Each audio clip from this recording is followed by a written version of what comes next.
Good evening, Dharma friends. Wish you the blessings of the Noble Triple Gem for a happy and peaceful 1 and 15 minutes Sutta discussion. Today, we come to this Sutta discussion with a new Sutta, and I would like to welcome all these good friends in this Sutta study class. I hope you can bring your knowledge and experience of the Dhamma into application in this 1 hour and 15 minutes with the new Sutta and help each and everyone with the Dhamma. Before we begin, I just want to tell you that this month was really busy for us due to many reasons, so that we could have conduct only 2 sessions of the Sutta discussion. But anyway, there will be more in the near future. Every week, we would be able to conduct this Sutta study class without any interruption. So your active participation is helping for everyone, including myself, so that I appreciate your participation. Let me begin today's Sutta discussion by paying homage to the Buddha by reciting Namo Tassa 3 times with its meaning. Sadhu, sadhu, sadhu. Namo Tassa Bhagavato Arahato Samma Sambuddhassa. Namo Tassa Bhagavato Arahato Samma Sambuddhassa. Namo Tassa Bhagavato Arahato Samma Sambuddhassa. Homage to the Blessed One, the Worthy One, the fully enlightened one. Homage to the Blessed One, the Worthy One, the fully enlightened one. Homage to the Blessed One, the Worthy One, the fully enlightened one. Sadhu, sadhu, sadhu. With wholesome thought in mind, I would begin today's Sutta studies.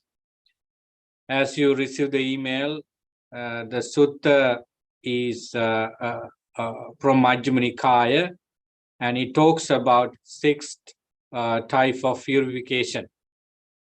If you read the flyer, you could see the Sutta's name. It's Chabbi Sodana.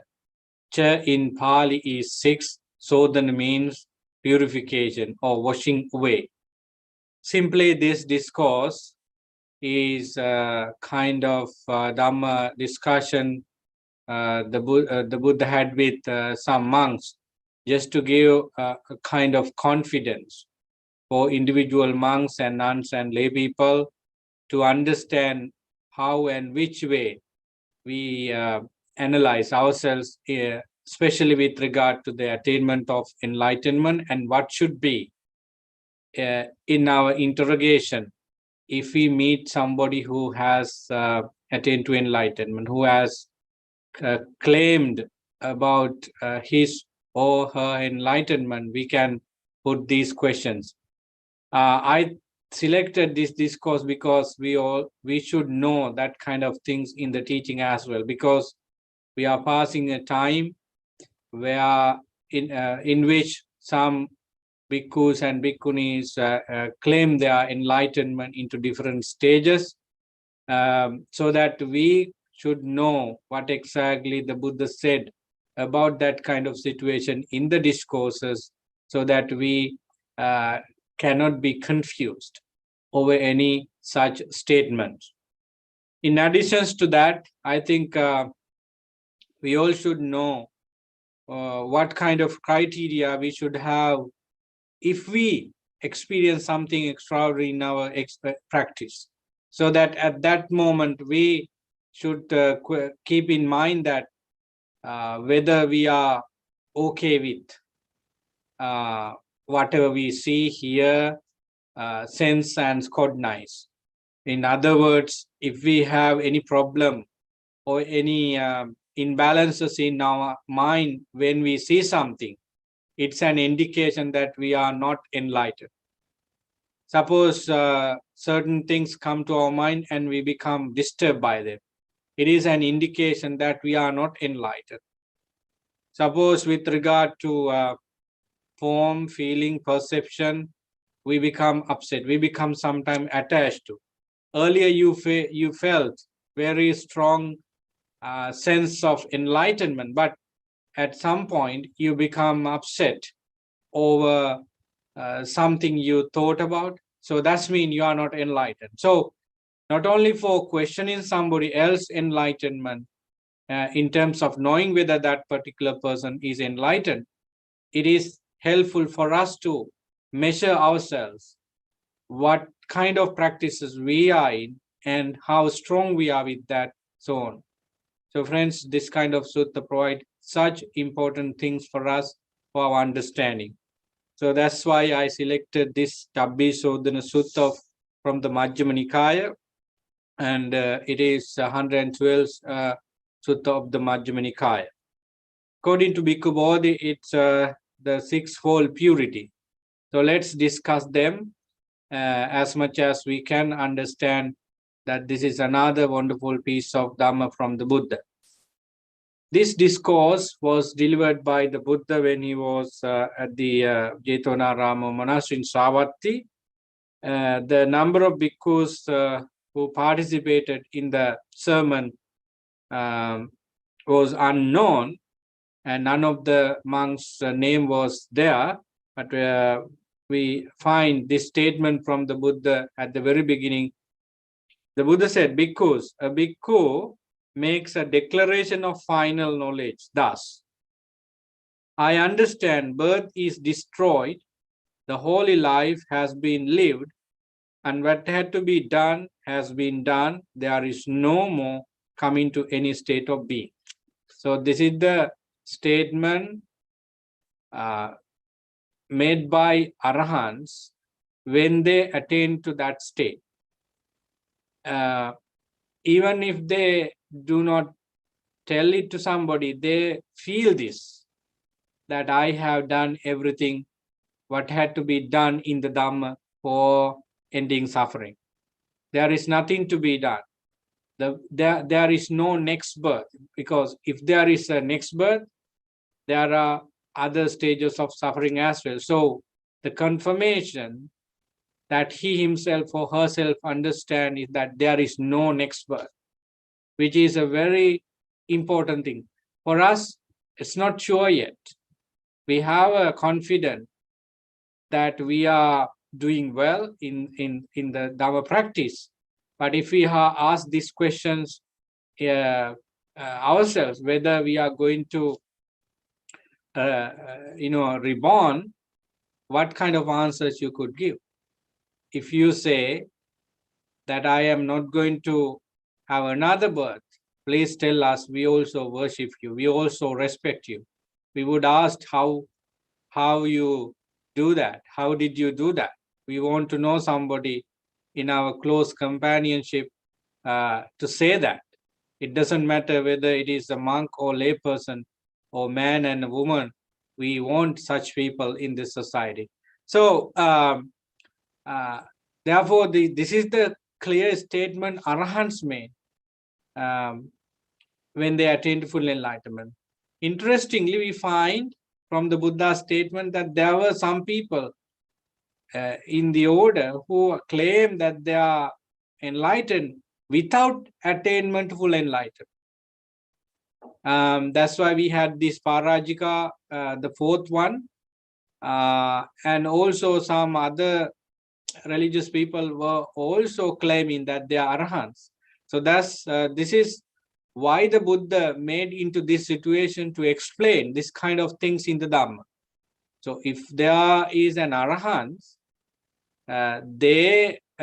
he or she feels that, he or she clearly know what exactly happened, so that this statement either they tell it depending on the situation, or they feel it, birth is done, there is nothing to be done in the Dhamma anymore. I have sailed through the ocean of suffering and across the suffering, and now I'm liberated. So that is the Buddha said at the very beginning of the discourse. If anyone says this, what you need to do after that, bhikkhus? Bhikkhu's word, that bhikkhu's word should neither be approved nor disapproved. If you find someone who is claiming enlightenment, do not go to blame him directly, or do not say that he did not, or don't accept immediately just because you know him. Just leave it like that without approving and disapproving. A question should be put into put into right person. This is the question, friends. There are four kinds. No, this is the thing Buddha asks us to think. There are four kinds of expression rightly proclaimed by the Buddha, who knows and sees. What are these four kind of expression? The first one speak of the seen as it was seen. One speak of the heard as it was heard. One speak of the sense as it was sensed. And one speak of the cognized as it was cognized. So four expressions, ditte dittamattang, sute sutamattang, mute mutamattang, viññāte viññātamattang in Pali. When we turn them into English, this is how we read it.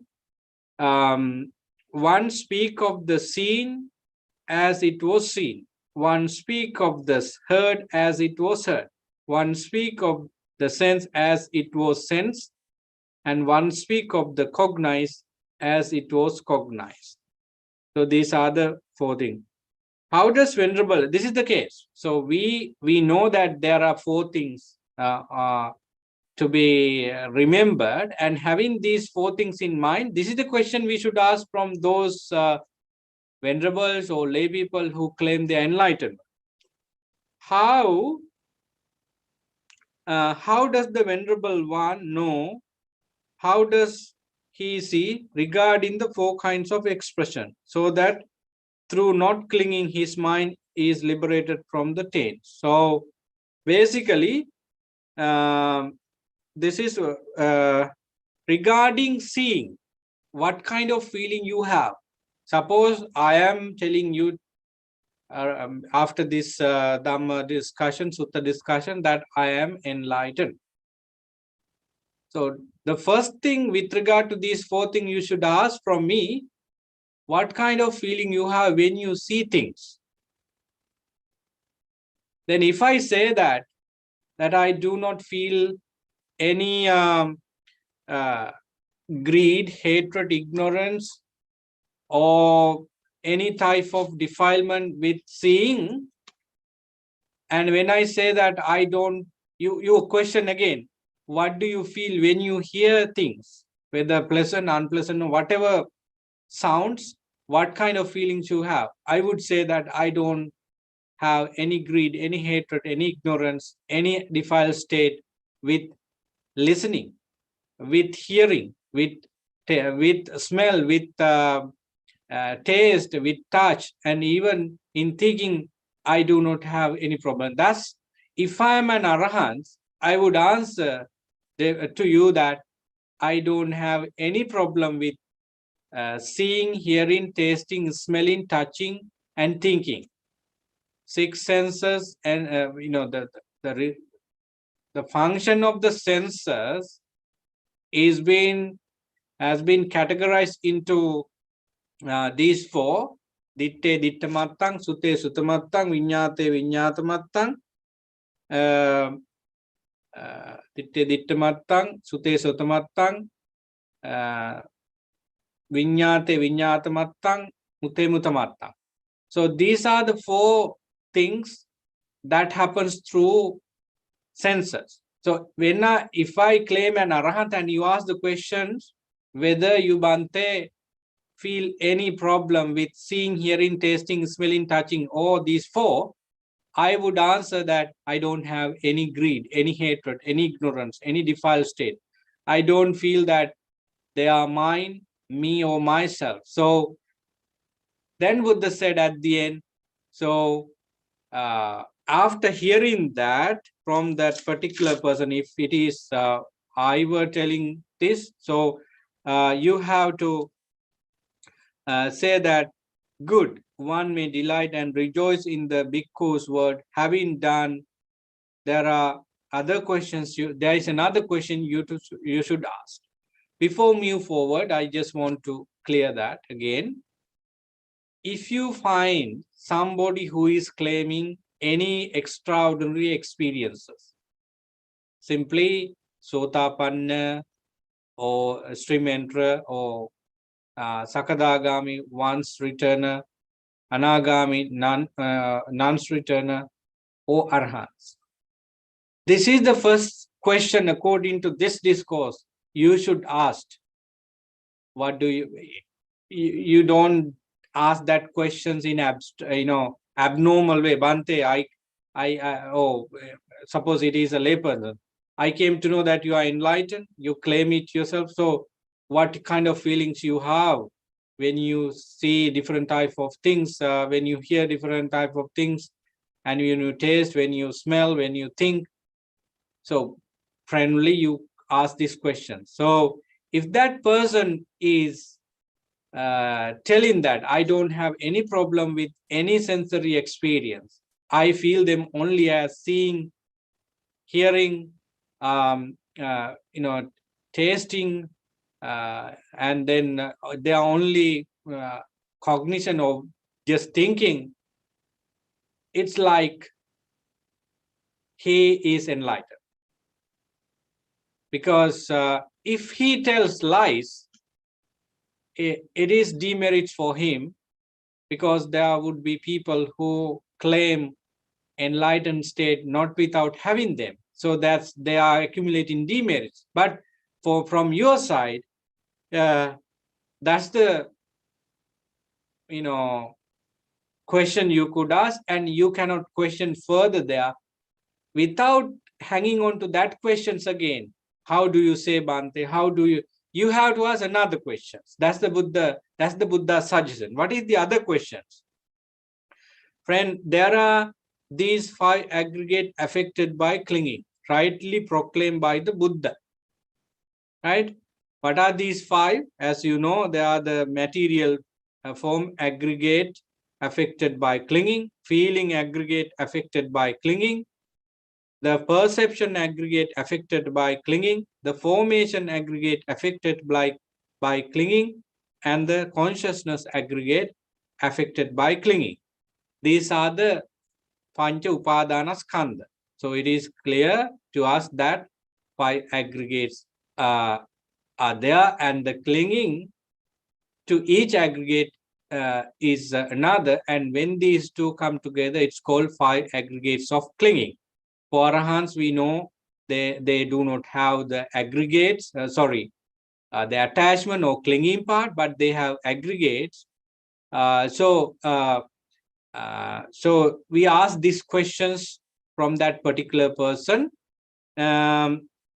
These are the 5 aggregates affected by clinging, as the Buddha said. How does Venerable know?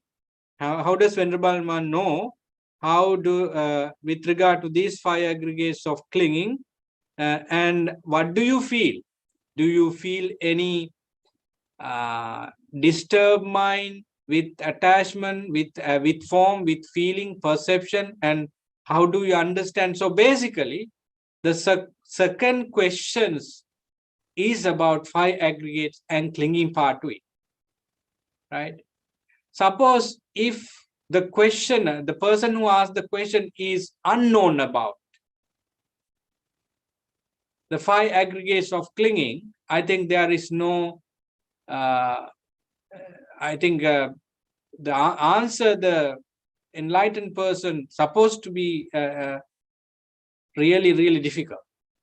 For example, if you do not know what 5 aggregates of clinging, how could you answer these questions from someone you are suspecting as an enlightened person, right? So the person who questions should be knowledgeable about seeing, hearing, seeing, heard, and sense and cognize, the first couple of things, as well as these 5 aggregates of clinging so far. So in that case, bhikkhus,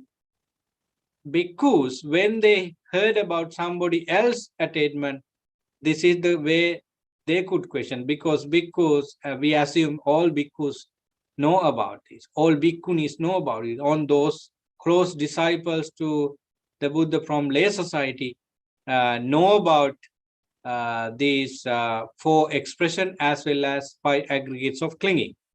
So when you ask this question, having known material form to be feeble, fading away and comfortless, with the destruction and fading away, cessation, giving up and relinquishing of attraction and clinging regarding material form, and of mental standpoint, adherence and underlying tendency in regard to material form, I have understood that my mind is liberated. So suppose I am enlightened and you ask this question from me, Bante, what do you think about material form, Rupa Kanda? So I would answer then, if I am rightly enlightened, I do not feel any attachment to it. This is how it says. They are feeble. Form is feeble. Form is fading away.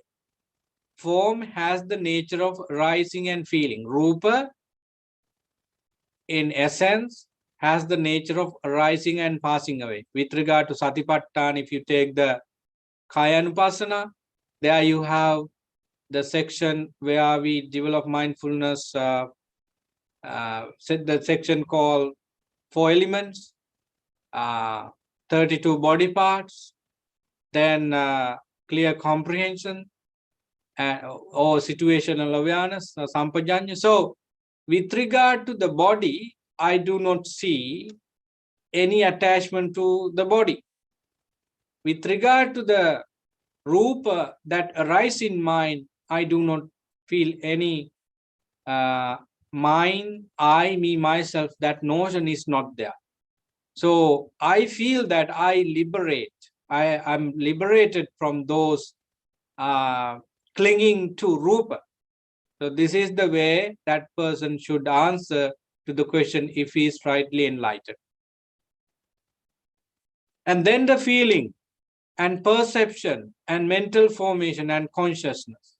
So the very person who received the questions from the other person should answer that I have no tanha mana ditti, craving and conceit and wrong view with anything I experience, whether it is feeling or perception. My perception is clear. That is the simple answer he should give. I do not have any wrong perception. I know that everything is impermanent, unsatisfactory, and cannot be taken as mine, I, me, and so forth. So if he says, or if she says like that, become happy about it and don't go out, ask more questions about his attainment. So that is what the Buddha said here simply. It is by knowing thus, seeing thus, regarding these 5 aggregates affected by clinging, that through not clinging, my mind is liberated from that taint. If anyone says that, he would be an enlightened person. But do not stop questioning further. That's what Buddha said. What is the next question you could ask? That is about 6 external elements, and also, these are the 6 elements, 6 elements. What are the 6 elements? Patavi, Apo, Tejo, Vayo, Akasa, Vinyana. These are the 6 elements. Maximum number of elements Buddha talk about. Patavi, the solidity.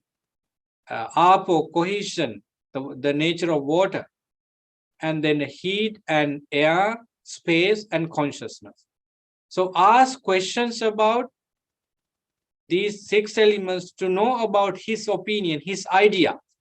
If that particular bhikkhu or bhikkhuni or lay person answers that I have no any craving, any desire, any problem with the with 6 elements, he would be an enlightened person. What kind of questions, if I elaborate that, what kind of answer that person should give?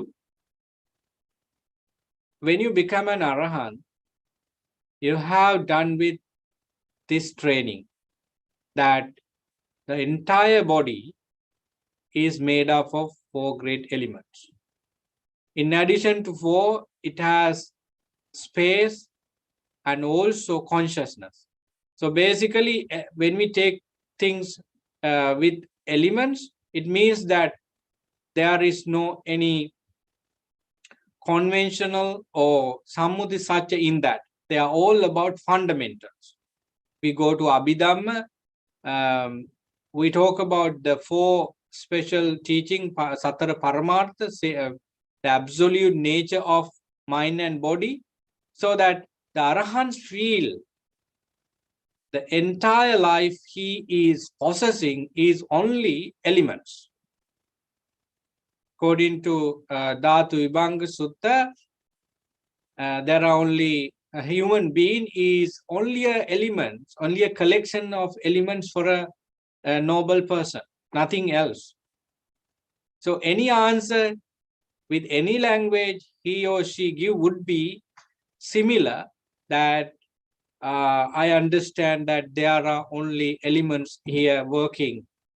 The food we eat is only 4 elements. The seeing, whatever we see are made up of elements. And anything I feel is also about elements. And the Buddha for Arahants is also a combination of elements: humans, divine beings, animals, ghosts, hell, this world, that world. If he is able to recall the previous lives, and these previous lives also were made by 4 elements or 6 elements. So he or she does not see anything out of these elements. Everything is made by 4 elements.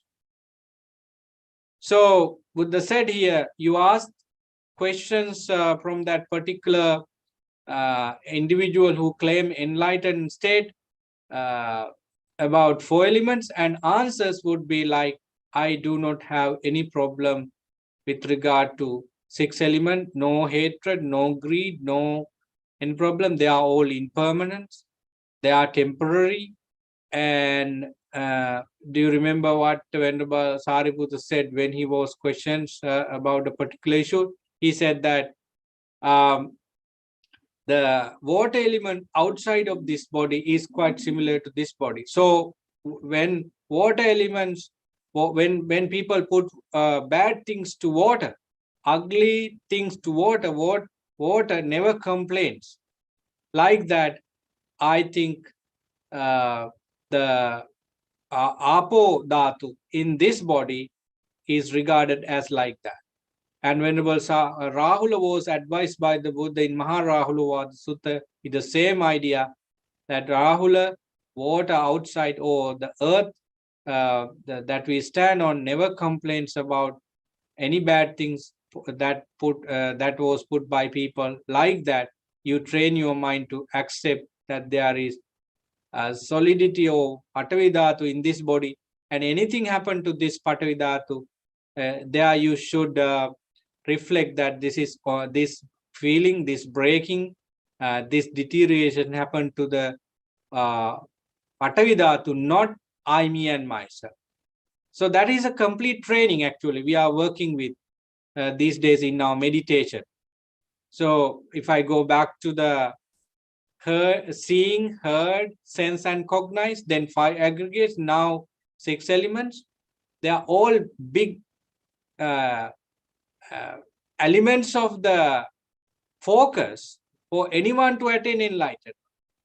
If your mind is not trained well in the beautiful teachings of the Buddha, these are 3 important aspects to consider to refine your mind, to incline your mind into nirvana. Because when you take these sets of focus, you can take the mind into what happened. What extraordinary happened there? What is that you happen to think that I am only 5 aggregates. So you can separate aggregates from attachment or clinging, and I'm only 6 elements. When you think in such a way, you could separate the attachment or suffering out of your thinking. And if you strongly keep the idea that there are only seeing, hearing, sensing, and cognizing, that's it. Daruchirya got this idea immediately when the Buddha said that there are only seeing, hearing, sensing, and cognizing, just thinking. So that is what we as trainees should do in order to reach to full enlightenment. And if this question, if these questions were asked from an enlightened being, they would answer that simply, I do not have problem. They use the language. They claim that I, but they do not have that essence of I in their mind. They do not have craving. They do not have ignorance about I. Knowing that why I should use I, they use it. So with regard to elements, they would say that there are only 6 elements in this entire body. And if we look at outside, external beings, they would say that there are only 6 elements. That's why the Arahants did not cry at the passing away of the Buddha. Arahants never, have that attitude towards departing loved ones, right? That's why they can stay outside under trees in the caves, no relationship like other people with others. So they can stay away from all kinds of problems because they see only elements everywhere. Do you remember that story from the commentary?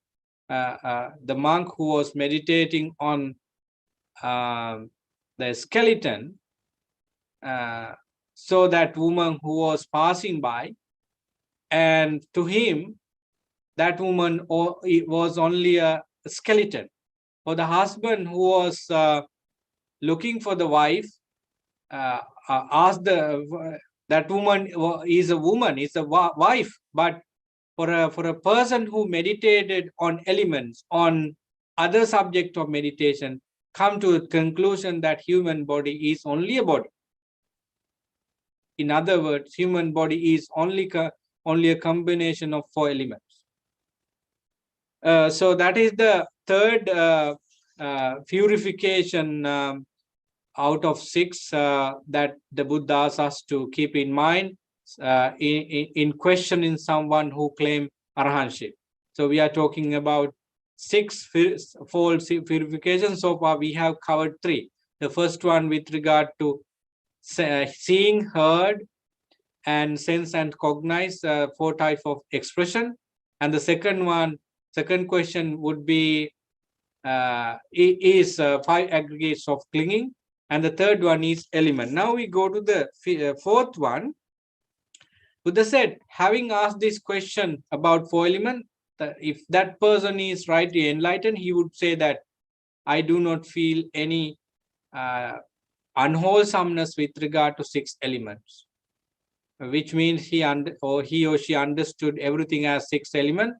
So when he finishes his answer in such a way, you should say good, very good, excellent, and delight and rejoice with that, because he is saying something he experienced. Having done so, ask another question, that is with regard to the 6 internal and external elements. We all know what 6 internal senses and also 6 external sense object: eyes, ears, the nose, the tongue, the body and mind, and then form, sounds, smell, taste, touch, and thinking. So with regard to these 6 internal and external bases, you ask the question, If that person is rightly enlightened, he would answer like this. With the destruction, fading away, cessation, giving up, relinquishing of desire, lust, delight, craving, attraction, and clinging of mental standpoint, adherence, and underlying tendencies regarding the eyes and form and eye consciousness, things cognizable by the mind through eye consciousness, I have understood that my mind is liberated. So simple answer he would give is that with regard to eye, form, eye consciousness, all these three, I have no any problem with them. I feel, I understand that, not feel. Feel, when I say feel, we used to say that it has some doubtful expression, but he would say that I experience, I understand that I form, I consciousness, and all these things are not mine, me, and myself. I have no problem with attachment or anger or ill will or ignorance. I do not have any of those negative emotion with regard to sensory function. With regard to ear, sound, and ear consciousness. With regard to nose and smell and nose consciousness. With regard to tongue and taste and tongue consciousness. With regard to body and contact and also body consciousness. With regard to mind and mental objects and also mind consciousness, I have no problem at all. In other words, what he is saying or she is saying is that he understood everything about senses. In short, he is liberated. So having said that, he would say like this, then Buddha said, appreciate it, express your delightness over that kind of answers, and ask another questions. What is that question? This is the question. How does Venerable One do with regard to with regard to this body with its consciousness and all external signs, I making, my making, and underlying tendency to conceit I have eradicated in him. So basically, you would ask questions with regard to conceit and eye consciousness and all these things. Simply, friends, if there is an arahant, he would answer to all these questions without any confusion. If there is any confusion, he would show it either through whatever he says. He would be confused, he would be angry of some questions, and the questions would not be with regard to anything else but directed to his knowledge and experience and so forth. So the fifth questions is also addressing about the Buddha, Dhamma, and Sangha also. Friends, the answer would be answer from the enlightened one would be like this. Friends, when I lived the home life, I was ignorant. Then the Tathagata, his disciple, taught me the Dhamma. On hearing the Dhamma, I acquired faith in the Tathagata. Possessing that faith, I considered thus household life is crowded and dusty. Life gone forth is wide open. Sambodayang Garavo Surajasayatanangiti. We can see this similar statement from Venerable Rattapala. He was telling King Kauravya at Saket, not Saket, I can remember the place. So King Kauravya was told by Venerable Rattapala that I listened to the teachings of the Buddha and I understood some Dhamma from his teaching. And after realizing that this life is insatiate, cannot satisfy at all, he said that I said goodbye to my lay life. At the young age, with every luxurious thing in my life, I realized that it was futile, senseless, baseless. So I, with the respect to the Buddha and accepting the Dhamma is right as said by the Buddha. So with confidence, see, the confidence on the Buddha, Dhamma, and Sangha is significant at all times. If you do not have that significant understanding about the Buddha, Dhamma, and Sangha, you are not going to enlighten. You are not going to do much on the Dhamma. It does not mean that you recite gathas always, put flowers in front of Buddha always, and that's all Shraddha. No, friends. Accepting the Buddha's teaching with your experience as right and accurate and absolutely excellent, there you have the unwavering confidence on the Buddha as well as Sangha. Sangha means any person who follow the teachings of the Buddha and also the Vinaya. So that helps these persons to decide to go away from household life. Do you think that you are not having that kind of things? Because sometimes people ask this question, Bante, we haven't done any merits enough to become a monk or nun so far. Friends, it's a questions to answer from your own intention, intuition. In one sense, you don't want to become a monk and nun to realize the Dhamma.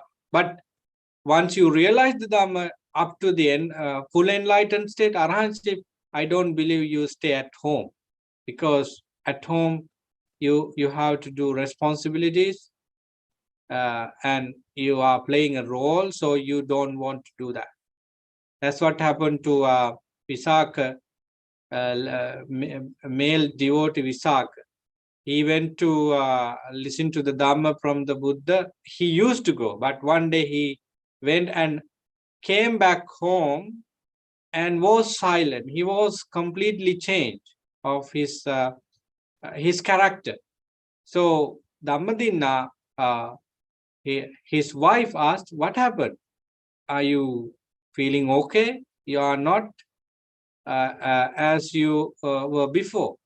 Then what Visakha said was really interesting. It is relevant to our point. He said that I don't feel that I want to do everything I was doing. I feel something different. Hereafter, I don't consider you as my wife. Let's live as brother and sister. And from the teaching, the Buddha said, I understood that these mundane life is a mixture of everything, and I don't want enjoyment at all, anything. So because Visakha attained to anagami state, when one attains to at least anagami state, you don't want to enjoy your senses anymore, because kama raga is done, and patigha, you do not get angry at all. The patigha, that feeling to fight with anything and everyone and everything is done. So you don't feel to your life is dramatically changed. So when a person understands the Dhamma in such a way, it happens. So that is the holy life as a monk or nun, and to come to that state, one should have Shraddha, and when one attains Shraddha, he could actually live the whole householder life. So Venerable Rattapala was explaining clearly that when I heard the Buddha's teaching and understood its essence, I did this decision to live the householder life. So suppose he thinks that I should shave my hair and keep this yellow robe. That's how it turns. It terms in the suttas yellow robe.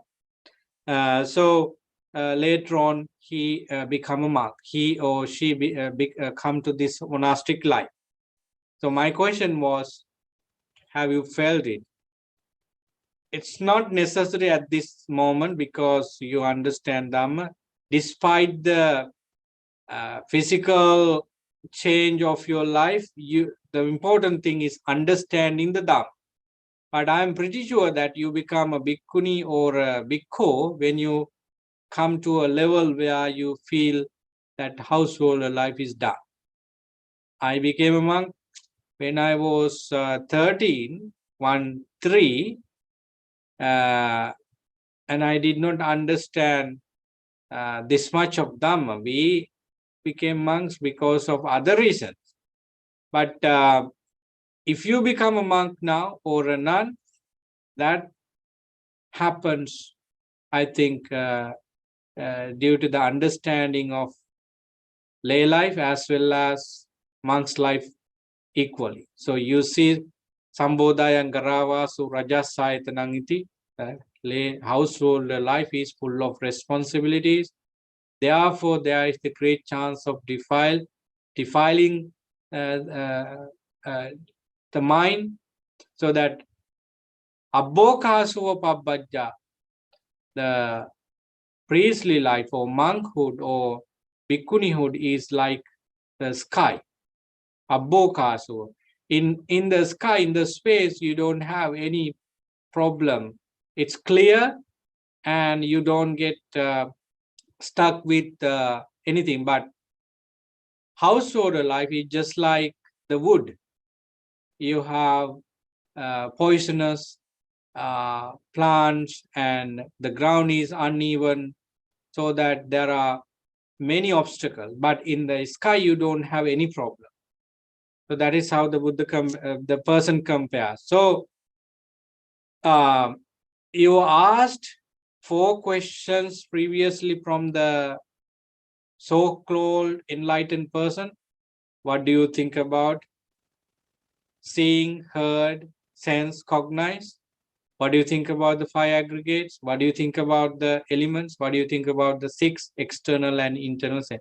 Now, the question you asked about, how do you feel? How do you feel the overall lifestyle? So he's saying that I listened to the Buddha, I got the confidence, I understood what life is, so that with comparison between my life and the teaching, I felt that I should get out of this problematic household lifestyle. So I got the confidence and did it. After doing that, I practice all these dhammas. First, you practice mindfulness of walking, mindfulness of eating. Then it is said in the discourse, all kinds of teachings we find in Satipatthana. So after becoming a monk, I would practice this and that, and I become masters on that. For example, that person would say that I was abandoning small mistakes, I was abandoning major mistake I was doing as a layperson, and then I acquired all kinds of bhikkhu nature and bhikkhuni nature, which means this person might say that I was complete in my sila section. When you ask somebody about his attainment, he would speak about sila, because sila aggregates in the Noble Eightfold Path is really significant. He was talking about, I train my voice, I train my way of speaking, I train my walking, I train my activities based on the Dhamma, and I completed. So I became a good bhikkhu and bhikkhuni. And later on, abandoning 5 hindrances, I was able to abandon 5 hindrances as a result of my training on sila, on behavior, on attitudes, on the way depending on the way I associate others, makes sense for me to abandon 5 hindrances. So after abandoning 5 hindrances, you all know what could happen to his mind. He was able to attain to first jhana, second jhana, third jhana, and fourth jhana. I would say here this, that if you are able to deal with the 5 hindrances as it should be, it's not difficult to attain to second jhana, third jhana, fourth jhana, because you have experience with the abandoning 5 hindrances and attain to first jhana. So he would be speaking about those things as a response to the questions. So then if that person is talking about jhanic experiences, that is the 5th kind of purification. Because if he does not talk about Samma Samadhi as clear as it should be in the teaching, it is a problem of his enlightenment. If I simplify this again, there is a person who claims his enlightened state. So when people ask questions about Samadhi, he would answer clearly about what first jhana, second jhana, third jhana, fourth jhana. Why? Because he would come across the Samma Samadhi in the Noble Eightfold Path at the attainment full enlightened. Even with Sotapanna experience, you can talk about Samma Samadhi clearly, because the Sotapanna has touched upon the Samma Samadhi into that level. So any enlightened person could be able to talk about it in a way he experienced. We wouldn't expect that Sakadagami speak about Samma Samadhi into the level of Arahants, but to the level of Sakadagami, he had experienced Samma Samadhi. Perhaps there are such problems that he could not explain as clear as somebody who could articulate it well. For example, Venerable Anand would explain the Dhamma better than the Arahant because of his extraordinary skills. And Venerable Mantaniputta, Venerable Sariputta would explain the Dhamma better than many Arahants, but their understanding would be the same. So my point here is that when you ask the questions about Samma Samadhi and related prior practices to Samma Samadhi, he would answer without any confusion. He would be talking about Sati Sampajanya, he would talking about practicing those behaviors, and he would be explaining about first jhana, second jhana, before that hindrances.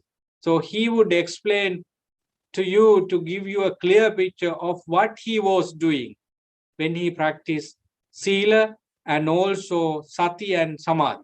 That is the 5th purification. Now we go to the last one of the Chabbisodhana Sutta, that is about after Samma Samadhi, you would ask the question, what exactly you experience? Do you feel I, me, and myself at any given situation? He would say, when my concentrated mind was thus purified, bright, unblemished, rid of imperfection, malleable, weirdly, steady, and attained to imperturbability.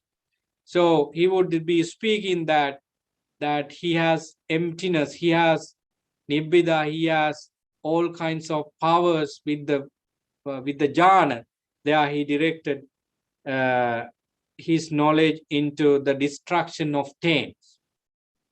He would be speaking about destroying attachment or asavas or all kinds of kilesa. After doing that, he would speak about the Four Noble, the completion of Four Noble Truths.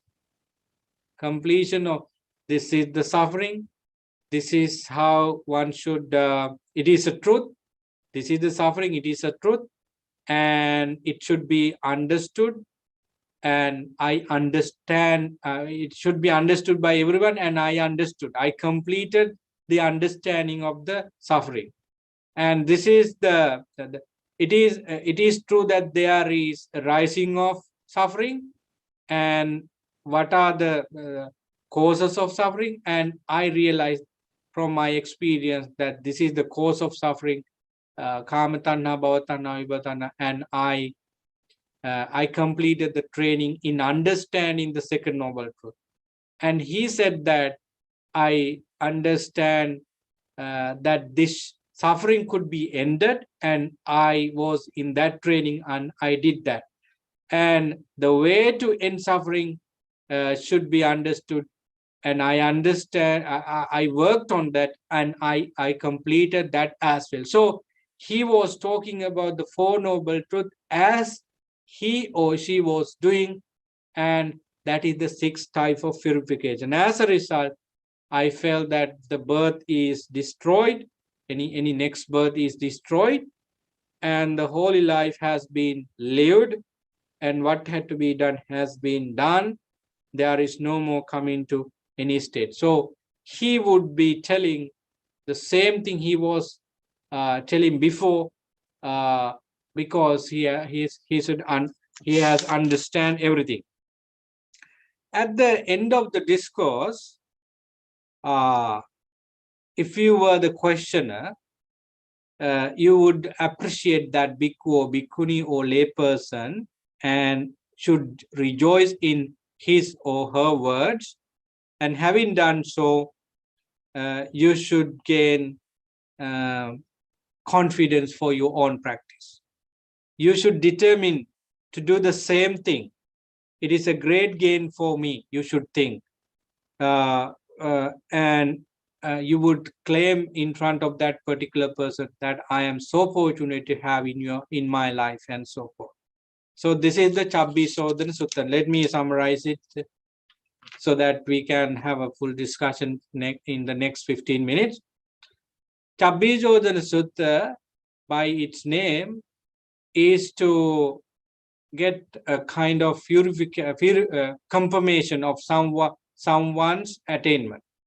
If somebody claim that I attain to this level or that level of enlightenment, these are the six areas you should question about his or her attainment to enlightenment. First one, you ask about the four expression. When you see something, when you hear something, when you sense something, when you cognize something, what do you feel? Do you have greed? Do you have any sort of defiled state? And so forth. And with regard to the second one, 5 aggregates of clinging, you can start a full discussion about 5 aggregates of clinging with regard to that person or any. Then you can get that. You can get the idea what kind of understanding he has about it. The third one is elements. The fourth one is 6 internal and external sense bases.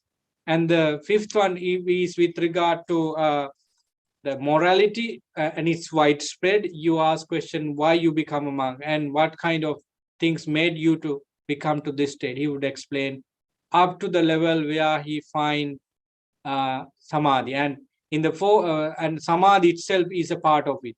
And the sixth one is with regard to the destruction of craving, destruction of asava, tames. So you are not going to a conclusion of this person or that person particular attainment is right with one question. You should have that opportunity to ask all the questions and come to a conclusion that this person has attained to enlightenment. But if we attach other discourses into this one, just one-to-one discussion about these things that are not enough, is not enough to decide whether that particular person is enlightened or not. Because in Thana Sutta of the Anguttara Nikaya, Buddha said that you have to see, you have to wait and see whether this person has some shortcomings when especially disastrous moments occurred in his life. For example, there is a monk who claimed his enlightenment, and his explanation is really good. He would answer to the question exactly as the discourse says, and he seems perfect. But something happened to his monastery, or some people come and accused him of something, and in those occasions he is mad, he is unhappy, he cannot, he shows his restlessness, anxiety from his behaviors, and sometimes if he is unable to discipline with words, that is an indication that he was good when he explained, but he is not really enlightened up to the Rahant level. Right. So Buddha asked in Thana Sutta to wait and see what exactly this monk or bhikkhuni or any person, how they react to different life changes. The other thing is you have to wait with that particular person, not only 1 month, not only half a year or so, and see whether this person is up to the Dhamma. Having done this, you can come to a 80% conclusion that this person is enlightened. Why do you think? What do you think about this statement from the book? It means that, friends, it's not easy to judge somebody else enlightened. You would be in the Dhamma into a greater extent in order to feel somebody else attainment. So I know that you are not going to search other people's enlightenment for your enlightenment. It's not necessary. But if there is something like that happen, we as wise individual know these things from the Buddha in checking somebody else's enlightenment. And still, even what happened if you found out that this person is acting, he or she is not a real enlightened person? Have compassion. Do not discredit him in a bad way, but you realize yourself that he is not enlightened, and you tell it to your Kalyana Mitra that he is not enlightened, but he is a very good person. You have compassion over him so that you do not make any grudge in your mind.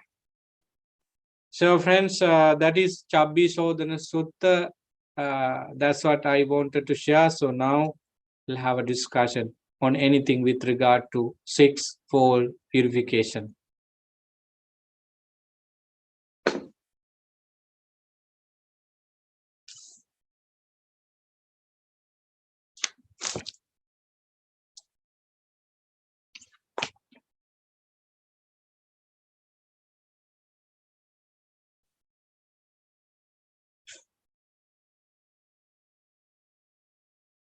So if you do not have anything, I would end today's discussion, because in about 20 minutes, I have another program for 2 hours. It's all about Dhamma sermon, Dhamma discussion. Once again, this discourse is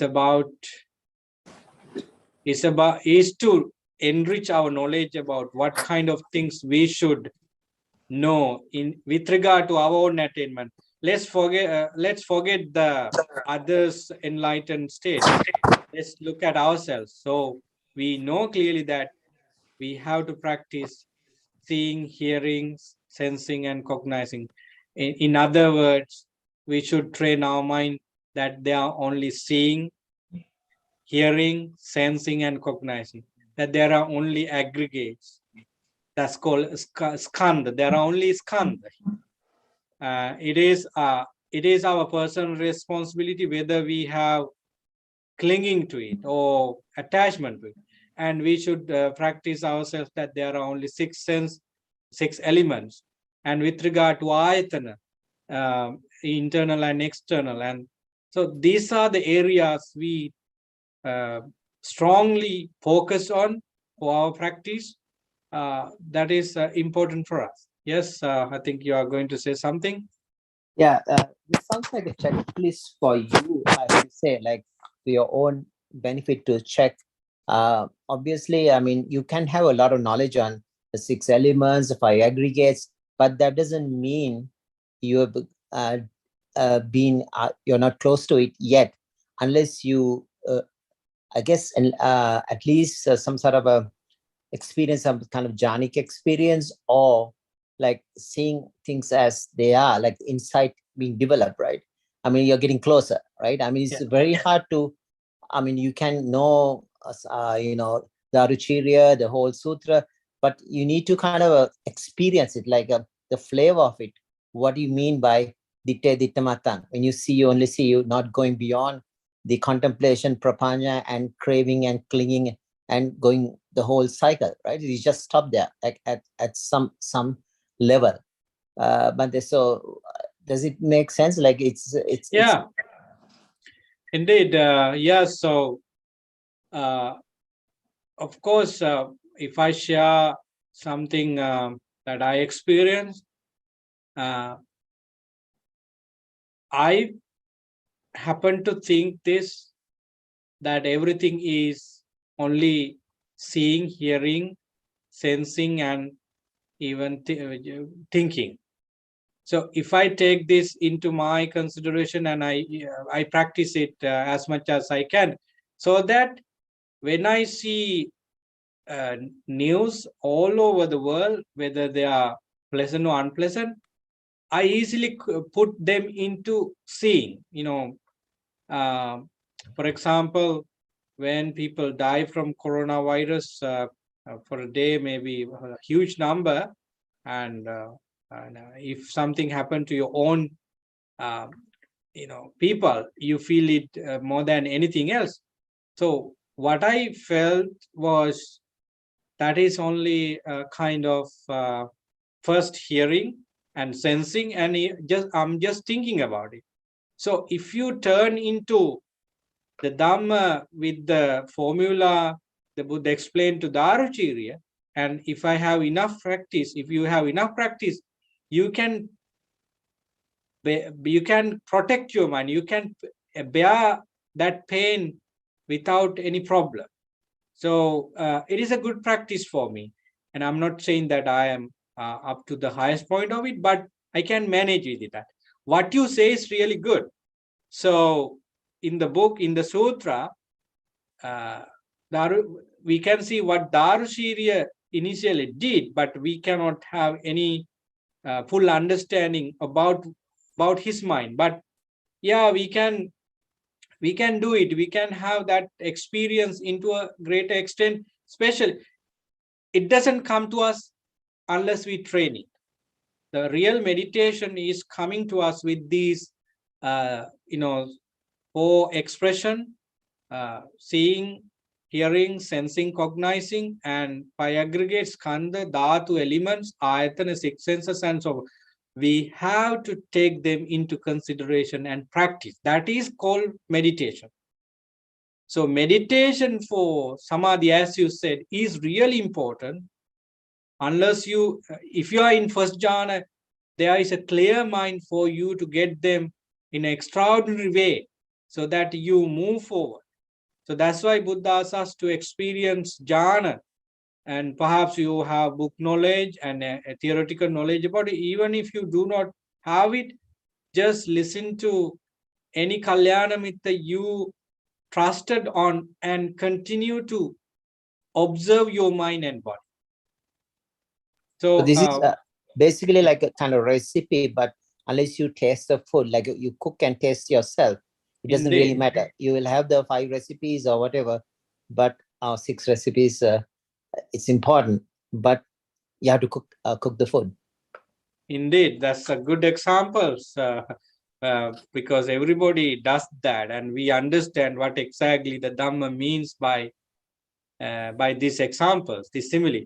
Yeah, recipe is there, and you have to go and buy those things in the recipe and cut them in a nice way and put them together and add spices and cook as it should be, and you should taste it. Definitely then only you experience how good this food is, and any nutriments that food gives to your body is there also. So like that, as you said, we have to understand how we maintain hearing, tasting, smelling, touching, and all the sensory experiences.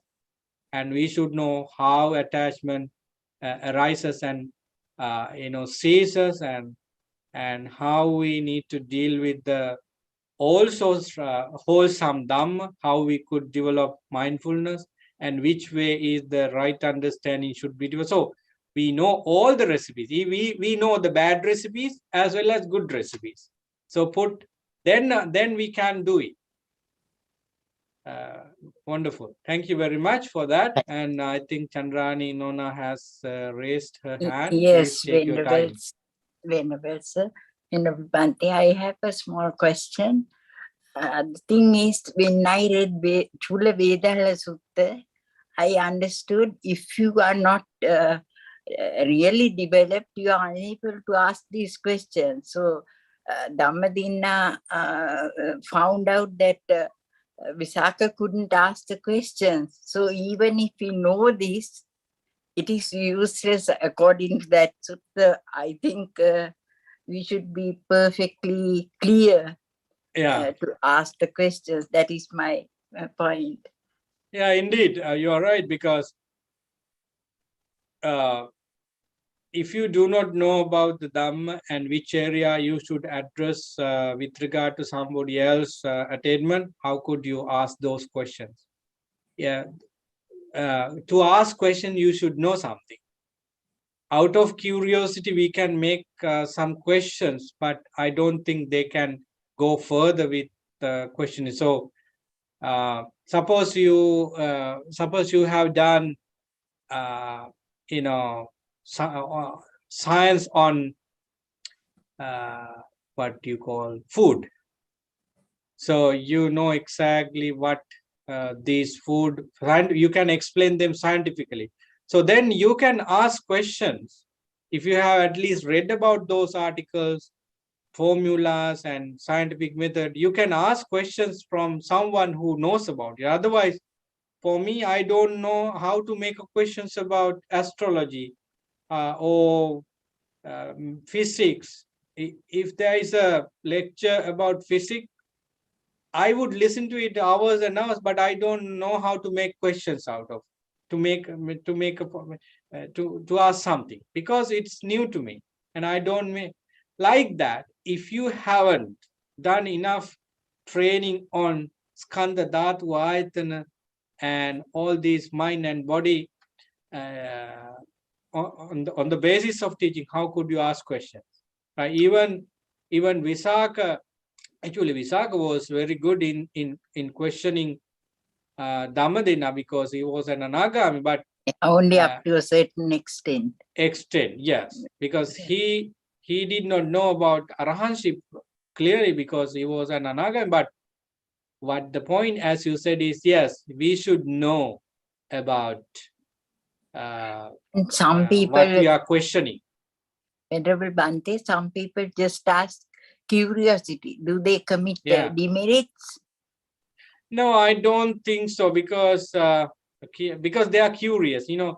Sometimes people come to the Buddha out of curiosity and ask questions, and Buddha take them, answer them depending on their knowledge, and slowly Buddha delivered sermons based on Anupubbi Katha, Dana Katha, Sila Katha, Sagat. So what exactly Buddha said over on this occasion for these people? Okay, what you know is really okay. Listen to me. I'm going to tell you something extraordinary. So that person is going to listen to the Buddha. And then the Buddha talks about, now Buddha knew about his knowledge and way of life, either using his special knowledges or depending on the conversation. So Buddha has such abilities to take that person into various small but very important basic teachings in Sela, Then he was now after some time, after a few minutes of his Dhamma sermon, this person has inclined into the Buddha, which means he has developed some kind of attention towards the Buddha. So this is how the Buddha did. And if people ask questions out of curiosity, we would be able to take them into real Dhamma discussion. Let me share with you some examples. Some people come to us with such questions that whether Bhante, that monk from Sri Lanka, is really enlightened. He is telling that he's enlightened. Oh, Bhante, I found a layperson in the YouTube. He's talking about some enlightened state. He argued that he is enlightened. So, Bhante, what do you say? So these questions were asked by people out of curiosity. Sometimes they would check us whether we have knowledge about what those monks and lay people say. I would start a very nice discussion in my understanding that I would say that what the Buddha said about those. I'm not going to discredit those monks and lay people. And taking that, I would explain who is an arahant, who is not an arahant, and who is sotapan, and what is the path for sotapan, and how one should develop the Dhamma in order to bring his mind into samadhi, and what kind of extraordinary things Buddha said about kusala, samadhi. So I bound that particular person into a Dhamma discussion, which is helpful for me as well as this person. At least at the end, he doesn't get an answer from me because I do not know how to answer that question, but I would use that questions to tell him something that probably he doesn't know. Yes. Yeah, that's what I do personally. And when people come to me to talk about Sri Lankan politics and something that is not actually we can talk about that, but there is no point, because suppose you and me are talking about Sri Lankan political situation. So I would say these people that if President of Sri Lanka or the government listen to our conversation, I would like to do it. But you and me being in Canada talk about this and nobody knows about it. And you stand on your points and I stand on my points. And at the end, what happened? We both have done something unnecessary. So, yeah, I do not engage with such discussion, and that's all I can go with. And if I want to make that person happy about what he's thinking, I would say that, you know what, these are all about greed, hatred, and these people might accumulate demerits if they do corruptions and so forth. So why do we engage? This is why the Buddha said that we should practice the Dhamma. So I somehow turn it into right track. Not Dasaraja Dharma. Yeah, indeed. So people ask questions out of curiosity of many things, and if we are wise enough, we should not make them unhappy. We should not make them embarrassed about their question. We should compassionately tell them something about useful, and that's the way I stand. Sad. So in 10 minutes, I have to begin the other program, so that I just want to finish this one. And I'm really thankful for those listeners, participants, and I really thank for those concerned about the discourse, for questions and additions. And I would really happy that I made this today out of many activities.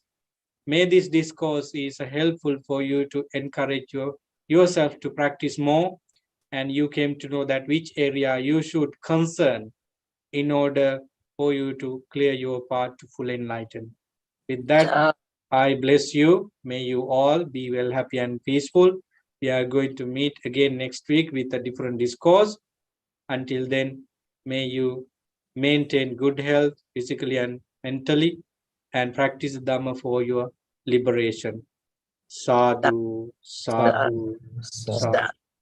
Silavantam gunavantam punyakittam anuttarang dutlabina mealatam buddha puttan nama sadhu sadhu